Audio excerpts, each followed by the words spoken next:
And today we're asking players and DMs, what was the most unintentionally chaotic moment in your campaign, Part 1.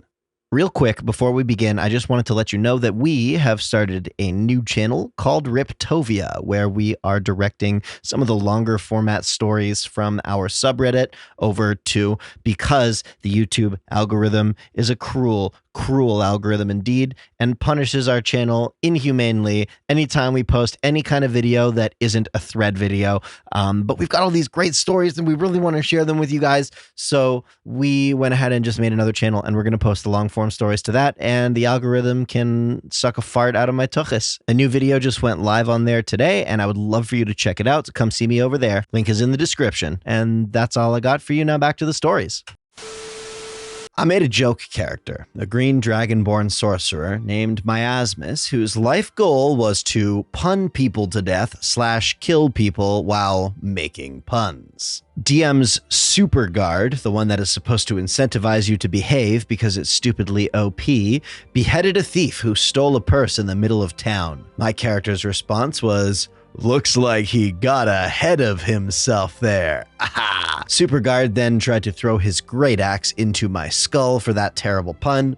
Nat 20 dodge. My character takes one step to the right and he misses his throw. Went to pick it up and swing again, this time with a downward slash. Nat 20 dodge again. My character takes one step backwards and his axe is lodged half a foot into the ground. I then asked to roll to kick his jewel so hard that he will have children no longer. 19. Made that guy crumple in pain. Then took his axe for myself as he is on the ground in the fetal position. He then asked for his axe back. I asked to roll to throw his axe like a frisbee with the intention of beheading him. Nat 20 plus proficiency bonus +3 equals dead super guard with no head. Other guards arrived to find their boss dead. I asked to roll for performance via intimidation by picking up the axe and then saying, "I guess he axed the wrong question." 19 plus mods. I made the townspeople and guards who just saw their boss get murdered in front of them laugh their butts off, and simultaneously made the guards kind of do a, "Nope, I don't get paid enough for this. He can do as he pleases."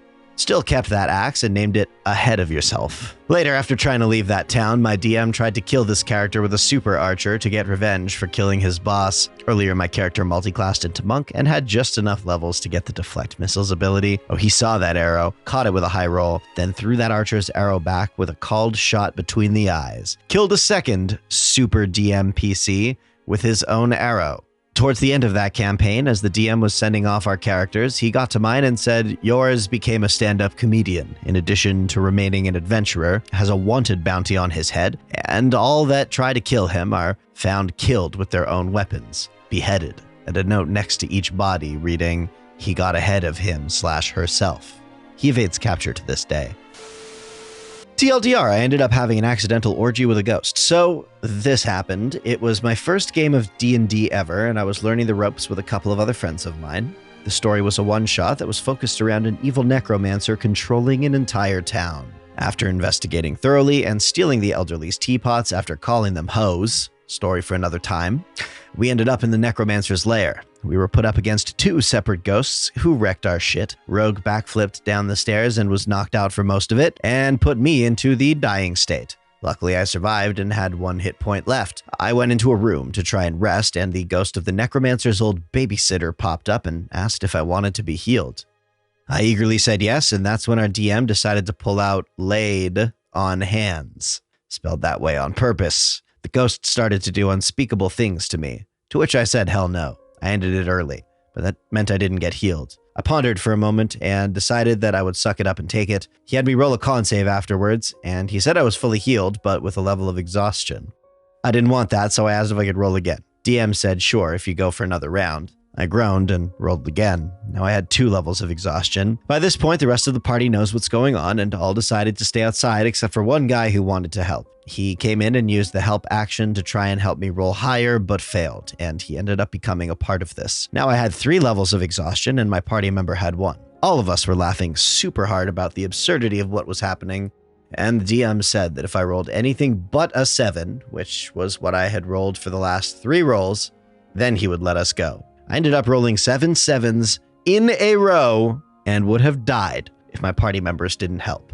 The whole party came out of that room red as a beet and has never talked about it since.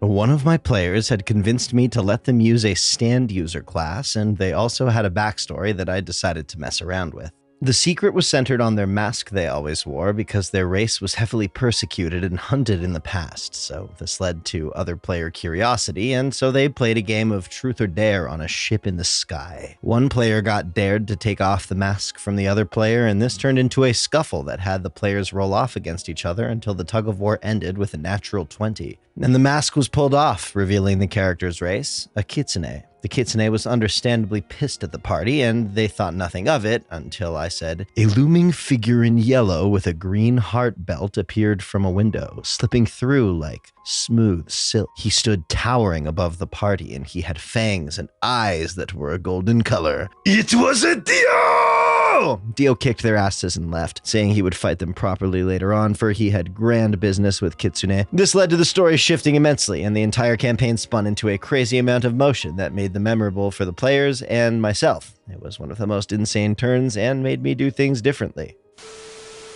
The story starts with us running into a bar and closing the door behind us to escape a gang jumping us, only to find out that the bar that we ran into was the gang leader's hideout. Instantly, this is an oh shit moment, and I rolled to hold the door closed, as I was the most physically strong character. My Uncle Storm, who was the ranger, instantly ran to help me keep the door shut because the gang outside was much more dangerous than the ones inside, mainly because most of the people inside ran to join the group that is locked outside.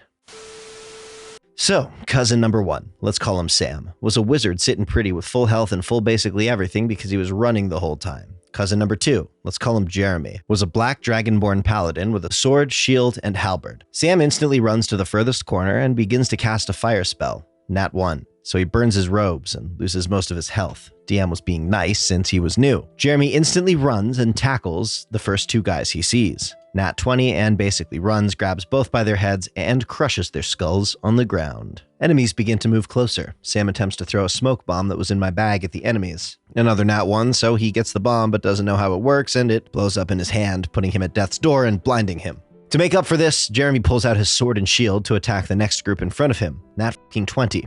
And as he describes, I throw the fucking sword at the first guy's forehead, punch the second guy with the shield and cracks his head in, leaves both pieces of equipment in for dramatic effect. Enemies stay stunned in the back. Sam rolls a 5 on his attempted barricade and fails to barricade the door. Jeremy rolls another fucking 20 and pulls his halberd out, decapitates the first two bodyguards of the boss, walks up to the boss and spears him with the top of the halberd, puts him over his damn head, and leaves him there.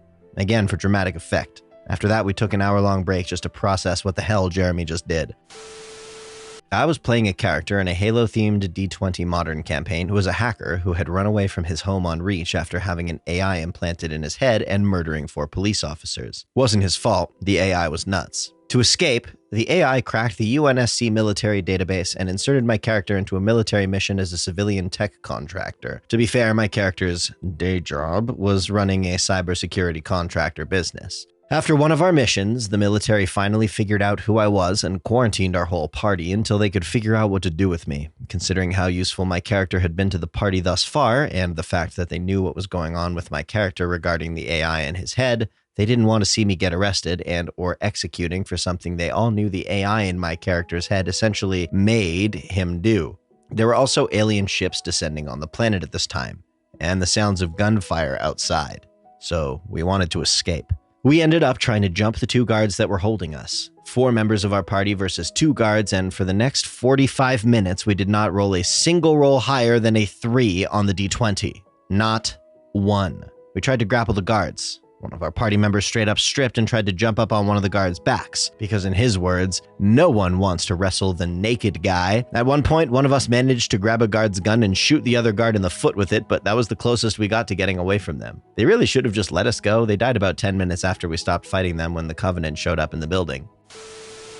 This was the first session of a campaign I was in a few months ago with my cousins and a few friends. It was a homebrew with elves. I was a blood elf, and I don't remember what other races there were, sorry. My character was 16, my little cousin's character was roughly 30. I don't remember everyone else's characters. We set up camp on the bank of a river in the middle of the woods. I took first watch and my cousin took second. His watch was where the unintentionally chaotic moment happened. Him, being dumb, walked a little bit past the tree line to go to the bathroom. After whipping his little friend out and doing his business, he was jumped by a thief. He was knocked on the ground. To put it simply, the thief stole one of his balls. By the time the rest of the party came to his aid, the thief had fled, and my cousin's character was on the floor, his friend still out. My character ended up cauterizing the wound. The end. This was as recent as a month ago. This was my first time being DM. Since one of my friends is DM most of the time, I try to take over here and there, but with less story-based games and more challenges. So they were put into a town square. The purpose of this place was to test them to see if they're worthy of a good ending or a bad ending. DM. A wolf starts running towards you with its teeth in a sort of snarl. Player 1. I ready an attack if it gets too close. Player 2. I use burning hands. DM. Okay, yeah, you blast it with hellfire and it falls down in front of you all and a ball rolls out of its mouth. Next thing, a little girl runs up and screams because you killed her pet. Player 2. I cast burning hands again. We all burst into laughter at the thought of this and the fact that there was no hesitation. Yeah, he burned the girl to a crisp. 10 townsfolk turn towards player 2. They surround him and he dashed out from them and says he turns around. We all knew what was next here. Player 2. Burning hands! So this woman, played by a dude, blasts all 10 townsfolk and kills them all in one shot while player 1 just watched. So yeah, one of them got a good ending and the other not so much.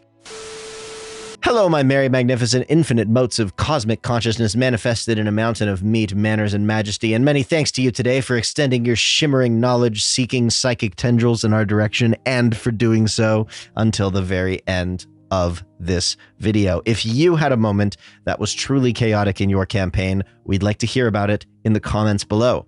If you have another D&D story to share with the community, never fear. Our official subreddit, r/MrRipper, is here, and it's where we gather many stories and threads to recombobulate into videos not unlike the one you find yourself enraptured by in this very moment, my sweet friend. Now, if you are a DM or a player looking for a group, you may have some good fortune on MrRipper's Group Finder Discord server, where literal thousands of dice goblins, not unlike yourself, are hoping to roll the bones with someone just like you.